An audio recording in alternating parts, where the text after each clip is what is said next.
Today we're going to show you how to inspect and carry out preventative maintenance, or PM, on your Sensor S vacuum. This maintenance is vital to the performance and longevity of your vacuum.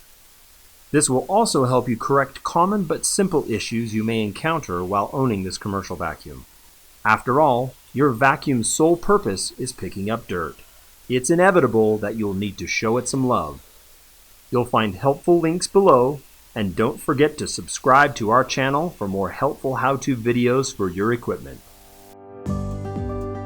The first thing you'll need to do is simply operate your vacuum.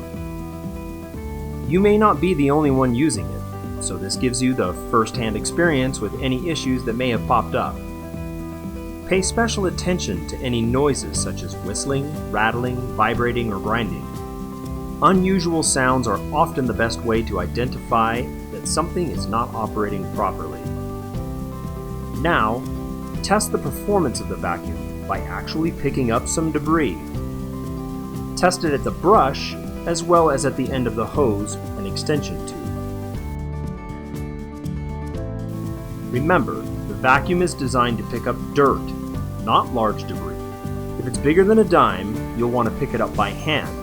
If the vacuum has difficulty picking up debris, you may have a clog or a worn brush. Remember, the power of the Sensor S vacuum is much greater than your typical vacuum. It will pick up objects that could become lodged in the system. This vacuum is equipped with indicator lights that will notify you if there's something seriously wrong. We'd recommend not waiting until the issue is big enough to turn on a light, but it's important to know exactly what these indicators mean. The bag full or clog light indicates that the vacuum is lacking airflow. This could be caused by an obstruction in the vacuum or a clogged bag or filter. If this light comes on, first, replace the filter bag. The bag is the primary filter for the vacuum and can become clogged with fine dust, even if it's not full. If your pre-motor filter is no longer clean and white, or you don't know the last time it was replaced, this is a good next step. The third and final filter is located on the top of the power head cover and should be also clean and free-flowing. Once these have been checked and/or replaced, test the vacuum again. If the light remains on, the cause is likely an obstruction. To check for clogs, starting at the top of the bag housing, we'll remove the suction hose by pinching the retaining ring located at the top of the bag housing. Then, with the extension tube fully docked, with the tab being covered by the tube's handle, remove the hose completely. By turning the vacuum on with the hose detached, we'll know for sure if there's a clog. If the light remains on, you'll need to contact HomePro for more in-depth service.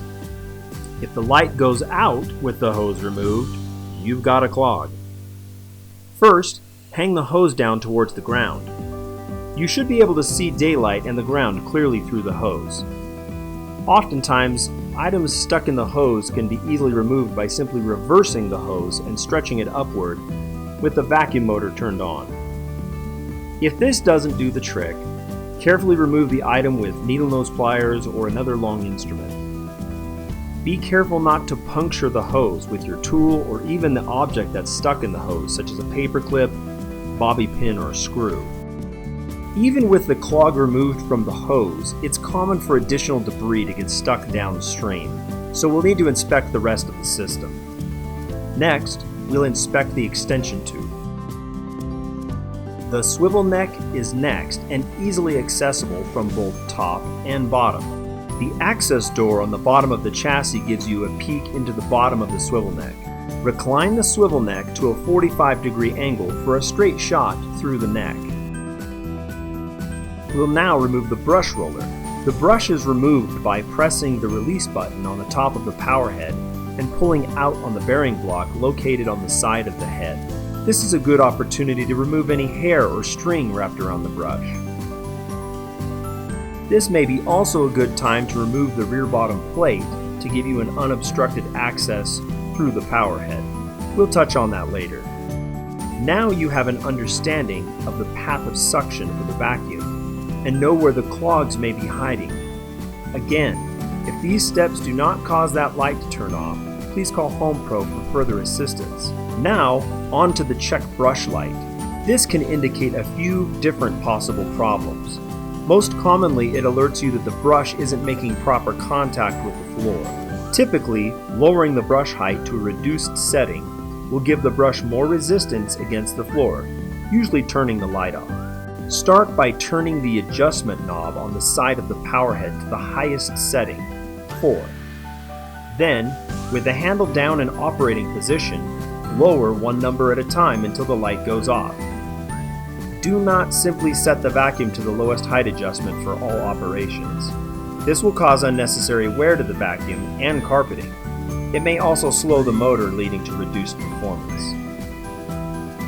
When the agitator brush has worn beyond its ability to make good contact, the brush needs to be replaced. If the light comes on in a blinking fashion, that indicates that the roller brush is jammed and needs to be inspected. After you've removed the brush roller and cleared any string or hair, be sure to inspect the drive shaft and remove anything wrapped around this as well. It is critical to keep these free of hair and string. As a rule of thumb, check the brush at least every time the bag is replaced on the machine. The third reason that a check brush light may illuminate would be a broken belt. As uncommon as this is, if everything else checks out, a belt change may be needed. Please see our belt replacement video for help. Now that we've covered the indicator lights, let's dig in a little bit deeper into the things that you should be checking on a scheduled PM service. In addition to the sound of the vacuum, a visual inspection will signal any obvious or underlying maintenance issues. Take the time to closely visually inspect the whole vacuum, noting anything that will need upkeep. Be sure to always unplug the vacuum from its power source when servicing it. Rotating parts and exposed electrical components can be dangerous. One of the most important items that we'll inspect is the power cord. A damaged power cord can not only interrupt cleaning, it can be a shock or even a fire hazard. Any cuts or damage to the insulation will warrant a cord replacement. Also, a missing grounding prong on your cord should be a cause for immediate action.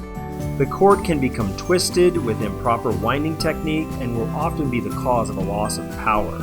The cord strain relief grommet at the back of the handle grip should be intact and help prevent damage from the handle.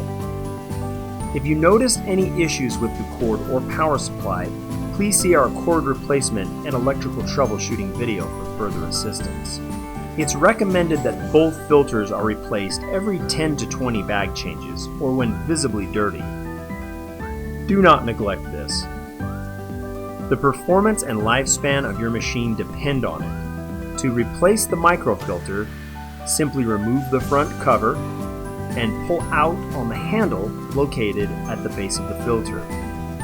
There are a few options for this filter's replacement. Our 5300 HEPA filter kit actually includes a filter sleeve. Simply cut the plastic tie at the base of the existing filter and remove the sleeve. Then, with the new sleeve installed over the filter cage, fold the filter at the dotted line and secure it using a new tie. Be sure that the filter sleeve is pulled all the way down, completely covering the cage.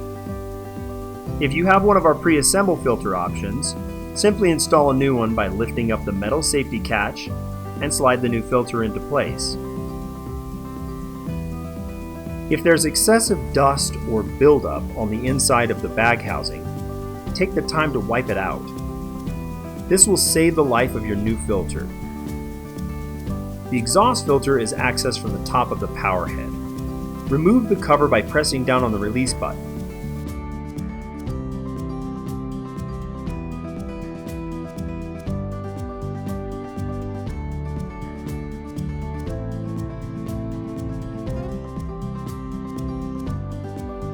We've already covered clogs in the hose and extension tube in our discussion of the indicator lights.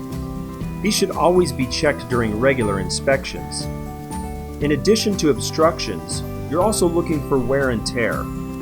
Any cracks, holes, or tears in the hose would require replacement. Likewise, if the extension tube is damaged or excessively worn, go ahead and replace it at this time.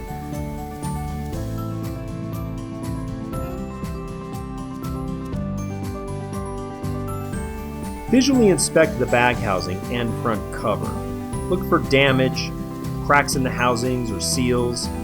This is where the vacuum suction is created, so it's important that it's sound. Again, if excess dirt is building up on the inside of these housings, take a few minutes to clean them up.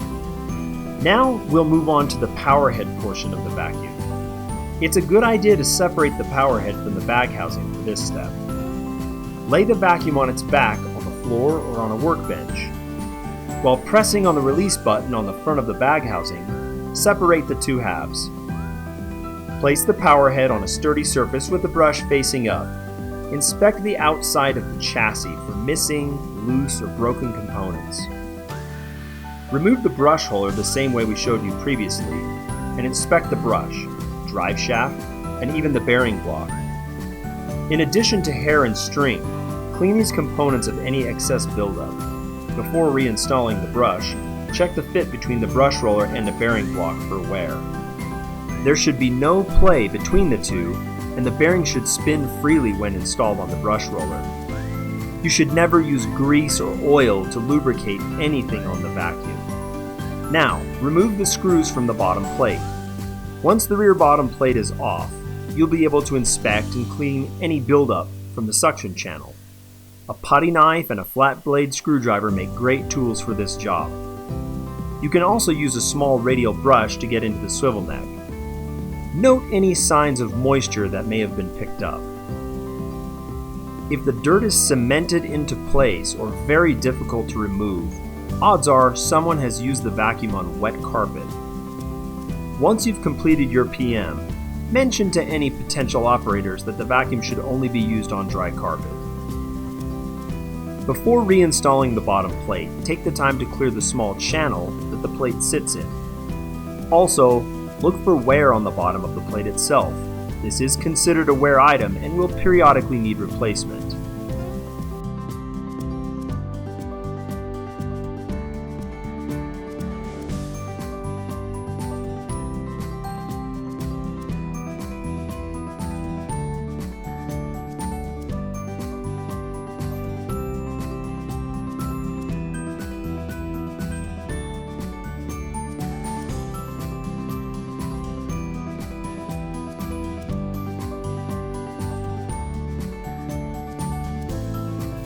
Next, we'll clean the access door and the surrounding chassis.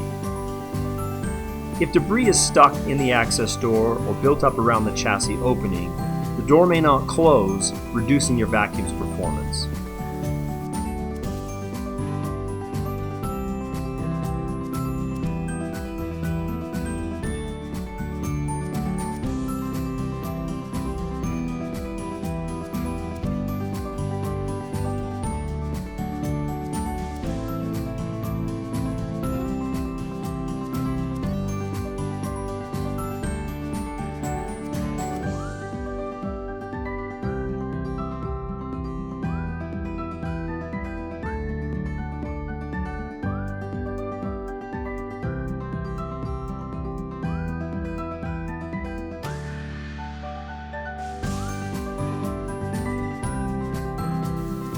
We'll now show you how to remove the power head cover and inspect the internals of the chassis.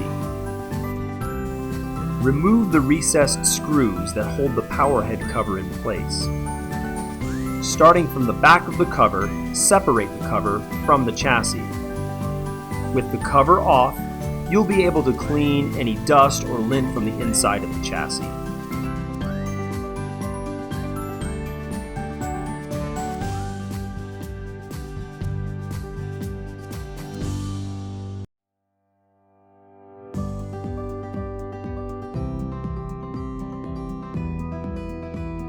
Take the time to inspect the belts. Rotate the yellow pulley and look for missing teeth on both belts or signs of excessive wear. You'll also check for wear and play on the brush roller pulley. As the vacuum does its work, vibrations may make screws loosen over time. Be sure to take this time to check any of these screws that may have come loose. Be sure to never use power tools when tightening any fasteners on your vacuum. Only hand tools should be used when working on your machine.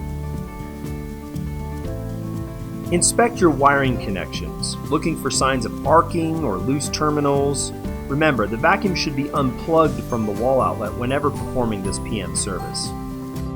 Once you've cleaned and inspected the internals, reinstall the power head cover.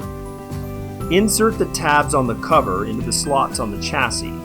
As you're closing the cover, be sure to carefully watch for any wires that might get pinched in the process.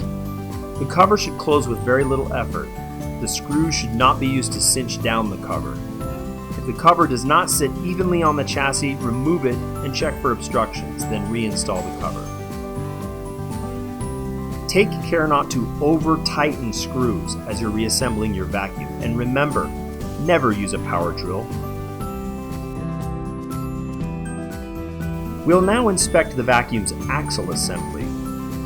Using your screwdriver, snug the 3 screws that hold the axle in place. Heavy use and abuse can result in a bent axle, which inevitably causes damage to the chassis. It's quite costly. To check the axle's alignment, push down on the foot pedal and release it. It should spring back quickly and effortlessly. If it binds or does not retract, you'll likely need a new axle. Now we'll reinstall the bag housing onto the power head, and finally, operate the vacuum again before putting it back into service.